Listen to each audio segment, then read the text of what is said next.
Chapter 18.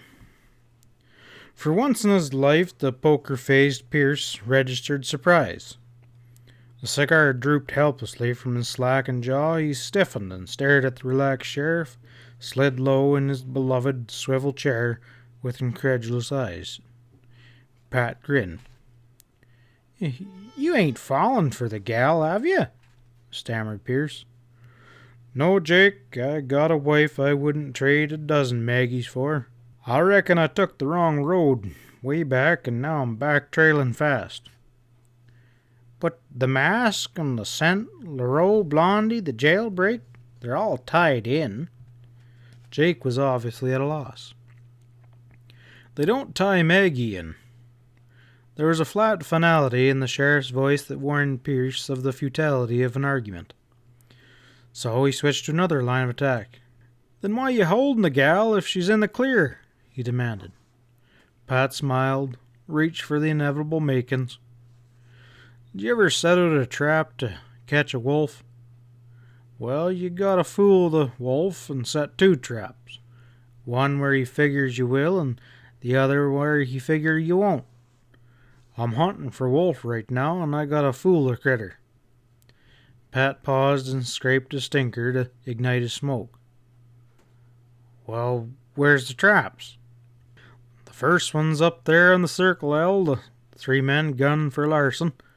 The second, well, no one knows but yours truly, and yours truly won't be talking." Pierce chewed his cigar with angry impotence, spat out the shredded butt. "See here, Pat," he pleaded. "You know I'm in bad at the headquarters. I gotta see some action. The Chicago and Rio Grande pays Pinkerton to protect their payrolls. Our men have been working around here under cover ever since they spiked the first rail. We had two guys planted in the yard and Roley to keep an eye on the town. The line never lost a payroll till Wisner was knocked off. On top of that, the buzzers lifted two more. Is my name Mud? It's worse. It stinks at headquarters. Raleigh stopped a slug. I hustle in two more men, and what do we uncover? Nothing. And now you got the lowdown and you act all coy. Give me a break." It was a stirring speech for the usual placid Pierce, and it plainly came from his heart, but he didn't know Pat Stevens. Once he decided upon a course of action, the sheriff could be as stubborn as a Missouri mule. Though he would never admit it, Pat was proud of the prestige that he had built up in the stormy history of Powder Valley. It irked him that the railroad had so little confidence in his ability that they planted Pinkerton men in his ballywhack to protect their payrolls. Jake Pierce was on the up and up. He had to do his job, but he was an outsider, and Pat couldn't forget his unconscious air of superiority when he first dropped into the office.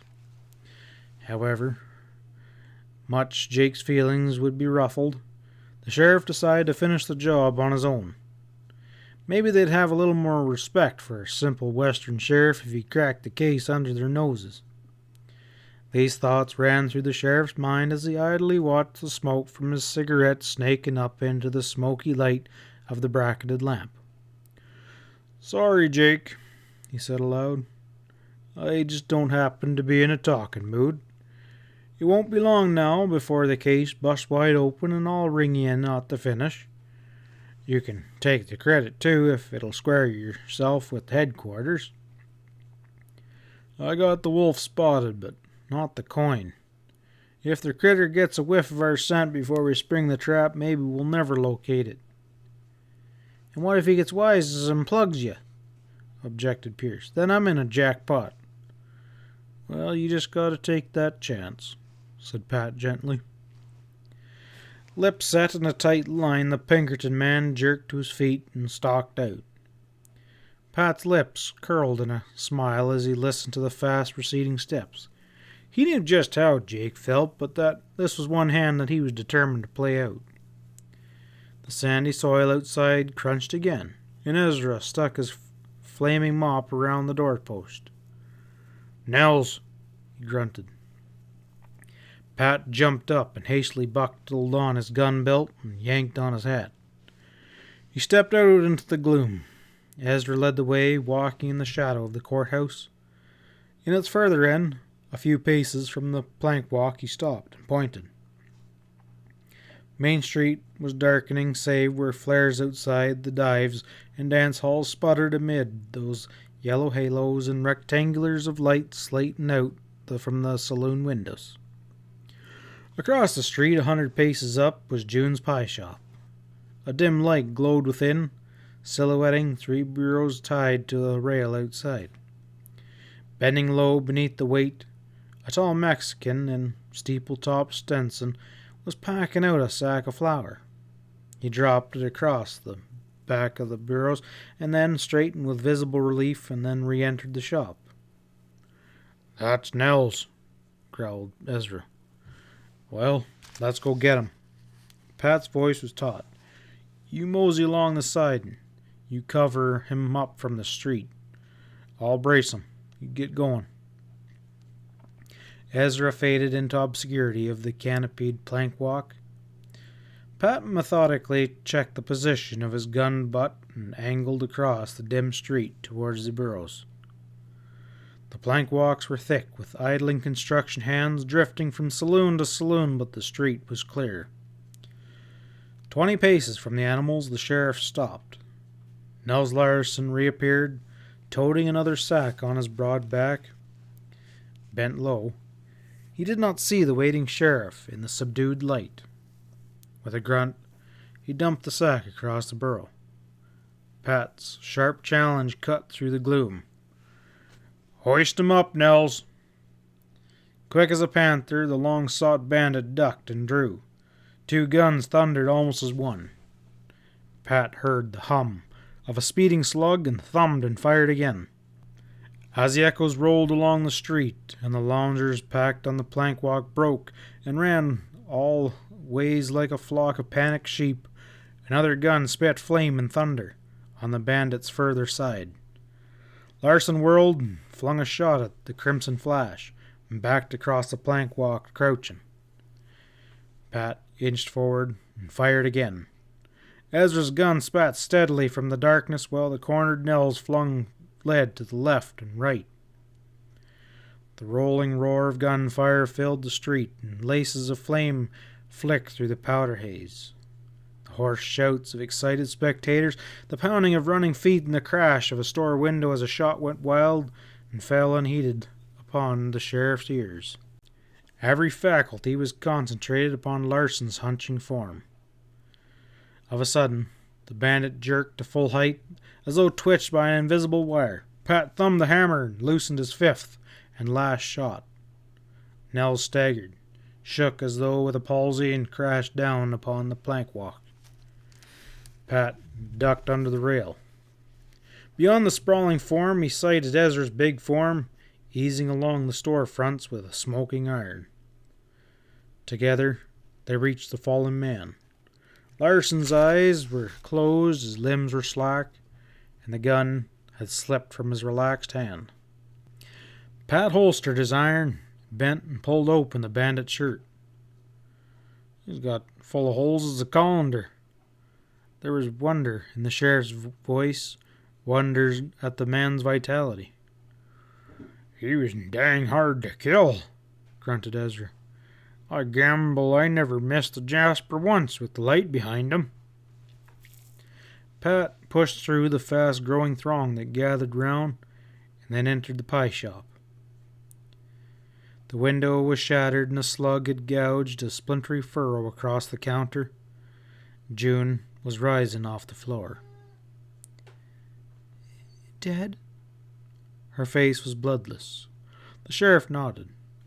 "I warned him, but he had to come," she said stonily. "Guess Nels didn't know what fear meant," returned Pat quietly. "Well, it's better than a rope." June stared voicelessly at the elbowing mob outside.